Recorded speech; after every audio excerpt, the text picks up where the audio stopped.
Okay, in the last video, we talked about vaporization, we talked about vapor pressure, we learned about vapor pressure curves and how that relates to boiling. And what we said is basically as the temperature goes up, the amount of vapor increases. Well, it turns out that there is an equation for this, not surprisingly, an equation that describes how this is going to work. What is the pressure going to be at any given temperature? Okay. So, I'm going to show you the equation, and then we're going to need to talk about some math for a minute, and then we'll do an example. Okay? So, this is called the Clausius, I think. Forgot the U. Clausius Cleperian equation. I have no idea who either of those guys are. It's really not even remotely important. Can't even guarantee I spelled it right. Here's the equation. It's the natural log, which is why we're going to have to take an interlude to explain what that is for some of you who may not remember this stuff, of the vapor pressure at initial conditions and final conditions. So one set of conditions and a second set of conditions is equal to the delta H of vaporization, which we just kind of learned about last time in the last video, divided by R, the gas constant. And this is 1 over T1 minus 1 over T2. So, a couple things to point out. These pressure units, it doesn't really matter whether it's millimeters of mercury or atmospheres as long as it's consistent. Okay? The temperatures need to be in Kelvin. So, if you have it in Celsius, you add, so Kelvin is Celsius plus 273.15. We've talked about that in previous semesters. Presumably you've seen it before, but just in case, I want to make sure it's clear on here. And there were, at the end of last semester, we talked about the gas laws. We said that there was R, and there was several different R values depending on what the units were. And I said there were two that we were going to use a lot, and there was a third one we wouldn't see till next semester. Well, it's next semester. So the third one is the one we're going to care about right now, which is 8.314 joules per mole Kelvin. Okay, we care about this one because it's in units of joules. This also means that for this to cancel out, this will need to be in joules also, otherwise it won't cancel. So if you get an equation and it's given to you in kilojoules, you're going to need to convert. Okay, let's briefly talk about this. This is called a natural log. Okay, so logarithms. I have to assume that you've at least sort of seen this stuff before. I don't have time to do an entire lecture on logarithms. I did post a video that gives a little bit of background on how to use logarithms. Yeah, you can have log base anything. By default, if you just see log, it's log base 10. This is log based E. E is some natural fundamental constant of the universe, kind of like pi. Honestly, it comes up all the time in Chem 2. We're going to see this a lot, okay?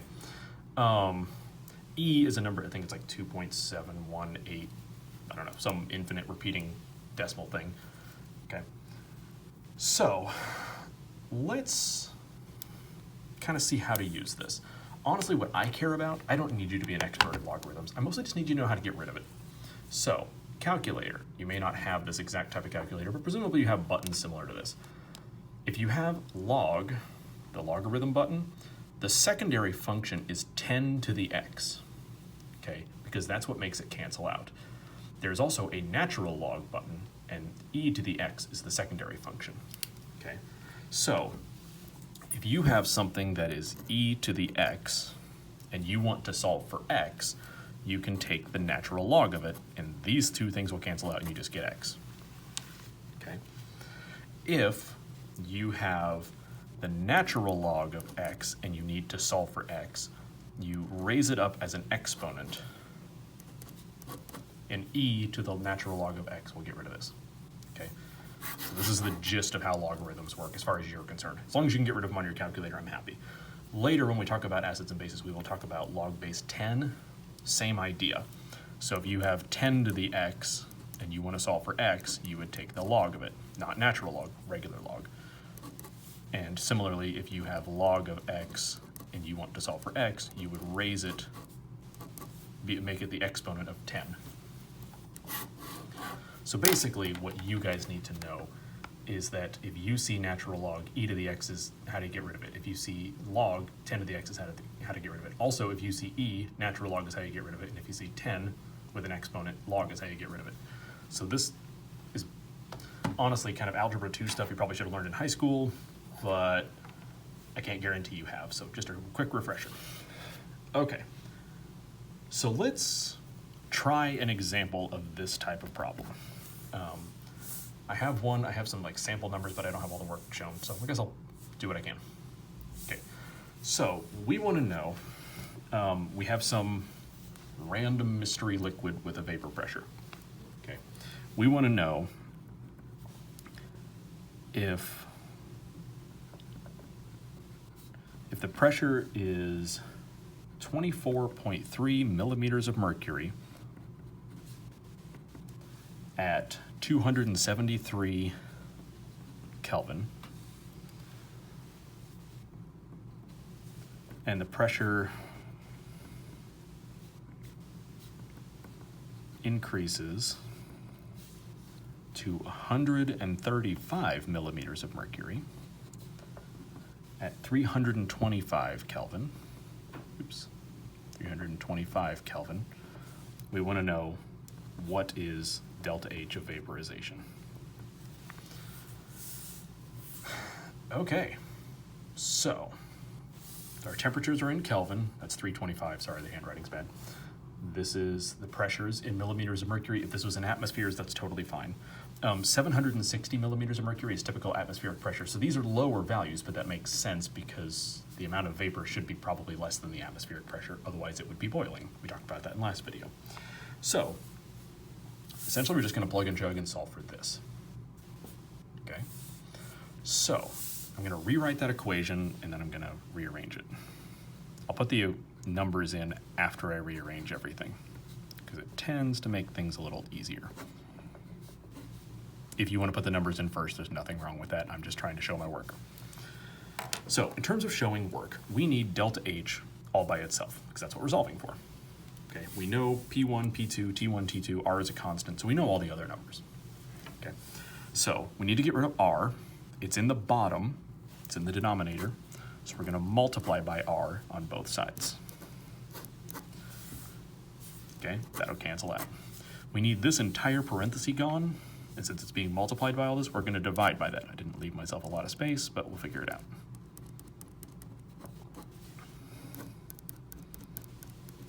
Oops, 1 over T2. So that whole thing will cancel out, and what we have is delta H of vaporization. So I'm going to switch sides because I want all this on one side. Okay, so what we have is R and natural log of P2 over P1 all on the top, and this thing on the bottom. Okay, so R times natural log of P2 over P1 divided by 1 over T1 minus 1 over T2. A little messy. The algebra is going to get a little hairy this semester, but we'll figure it out. Now what we're going to do is plug everything in. R is a constant, 8.314. Don't know if I left myself enough space, but we'll figure it out. 8.314 joules per mole Kelvin. The natural log of P2 over P1. P2 was 135 because it started at this lower value and went up to this. So 135 millimeters of mercury over 24.3 millimeters of mercury. Those are going to cancel out, which is why it doesn't really matter what the units are as long as it's consistent. Divided by 1 over T1. Well, T1 was 273 minus 1 over T2, which is 325 Kelvin. Okay, in terms of units here, the millimeters of mercury are going to cancel out. These are going to subtract together and be 1 over Kelvin, and this is over 1 over Kelvin, so we can cancel all that out. And our units will be joules per mole, which is great because we're solving for energy. Okay, now we've got to very carefully type all this in. So in terms of typing stuff in, what I'm going to do is just work left to right. So 8.314 times the natural log, which is this button right here, ln of, and it pops up a parenthesis. I want 135 divided by 24.3, and then I'm going to close the parenthesis. And I'm actually going to hit equals at this point, and this will be the top of the fraction. And then we're going to divide it by this parenthesis. 1 divided by 273 minus 1 divided by 325. Okay? I put parentheses around it to keep it all as one number. I need the denominator all to be one thing. And I get a pretty big number, 24,325.7, blah, blah, blah. In terms of sig figs, most of these things have 3, so it's going to be 3 sig figs. But, so what this comes out to is 24,325.7, blah, blah, blah. Joules per mole, okay? There's nothing wrong with this answer. That's where our sig figs would round, 1, 2, 3 sig figs. But here's the thing, is honestly, we saw in the last video that these things tend to be in kilojoules per mole. So honestly, I'm just going to divide it by 1,000, and the answer is 24.3 kilojoules per mole. Okay, the algebra gets a little messy here, but it's literally just plug and chug. Essentially, we have an equation, we'll have all but one of the variables. Okay, kind of a pain, but it does work. Okay. All right. So, starting to see some math. Sorry.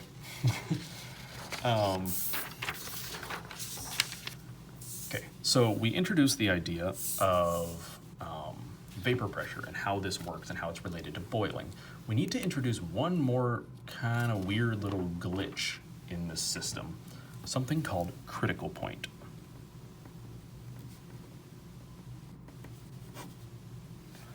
Okay, so the idea is if you heat up a closed container, it turns out that boiling can never happen, because boiling by its very definition is when the vapor pressure is equal to the surrounding atmosphere.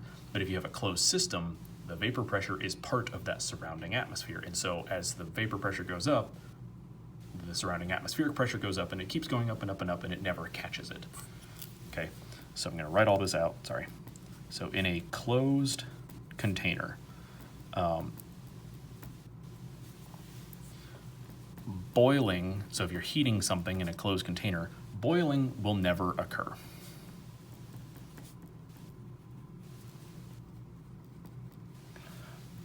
Because the vapor pressure can't ever reach the atmospheric pressure, because both of them are going up with temperature. So it won't ever occur because vapor pressure, or since vapor pressure can't reach the atmospheric pressure.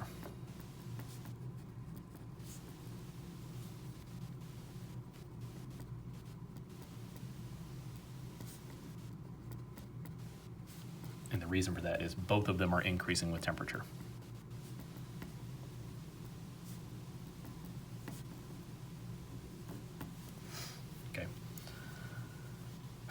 So, not a huge deal, but critical point is the idea where if you're heating this, you're going to get to the point where things get a little weird, where the definition of liquid and solid kind of get a little abstract and hard to keep track of. And so the critical point is the highest temperature and pressure where you have both a solid and a liquid.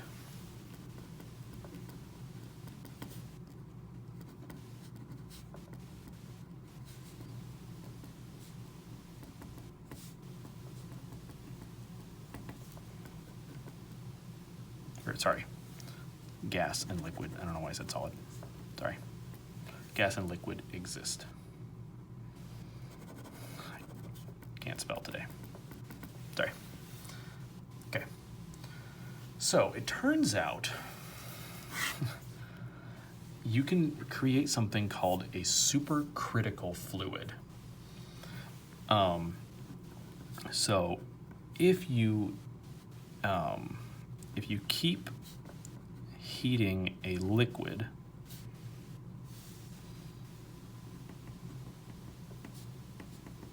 in a sealed container Obviously, I don't recommend doing this at home. Like if you take a can of soup and you heat it on the stove without opening the can, it'll build up enough pressure to explode. But there are some types of containers that are designed to withstand this type of pressure.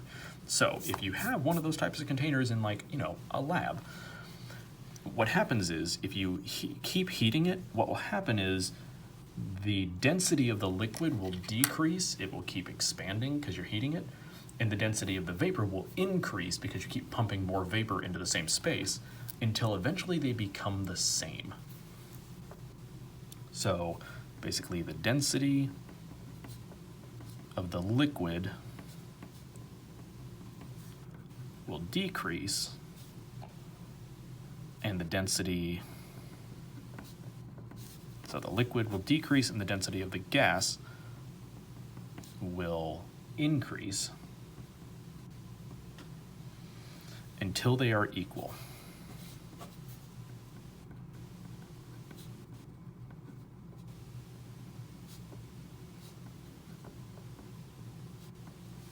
Okay, this is something called a supercritical fluid.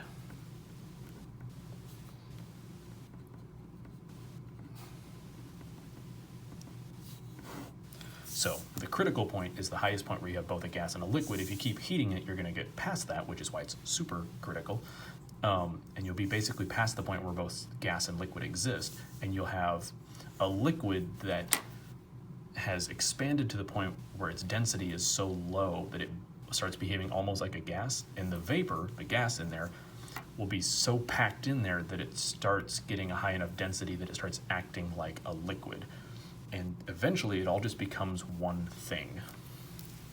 So it's technically in between the liquid phase and the gas phase. Okay.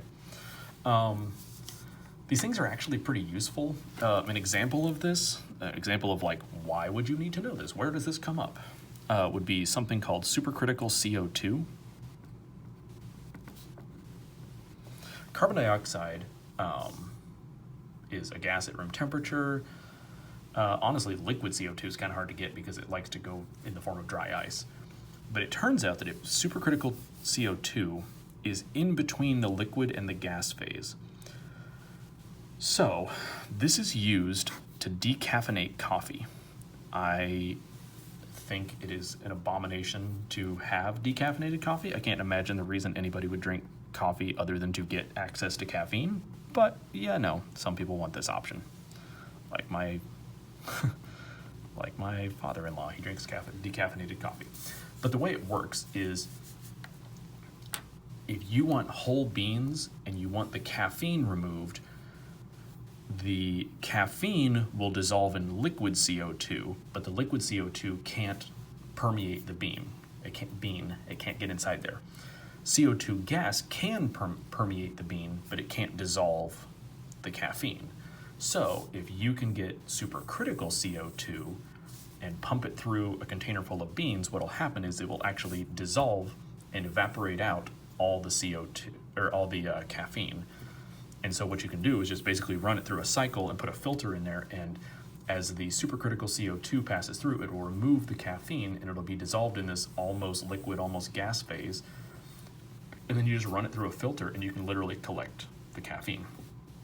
Then you can sell those as like caffeine pills or caffeine supplements or whatever. Okay, so the reason it works really nicely is that it doesn't take stupidly high temperatures or pressures to get supercritical CO2. It's actually kind of a cold process because you actually need cold temperatures to get liquid CO2 at all. So you need cold temperatures to get liquid CO2, and then you let it heat up in a sealed container to the point where basically this happens. Okay, so this can happen to anything that is a liquid. Most things like water, you need really high temperatures and you need really high pressures. Okay, but this is the exact same concept as how like a pressure cooker works. Any of you who have an Instapot and you put it on that high pressure setting and keep the little valve closed, this is what you're doing. You're basically allowing the boiling point to get above 100 degrees Celsius because it technically never boils. Okay, so you can cook it at a higher temperature so it takes less time to cook your food. Okay, so even though this all sounds like some weird, crazy abstract thing, this is how you make decaffeinated coffee. This is how your Instapot works. These are like really common things, even though they sound really, really weird. All right, thanks.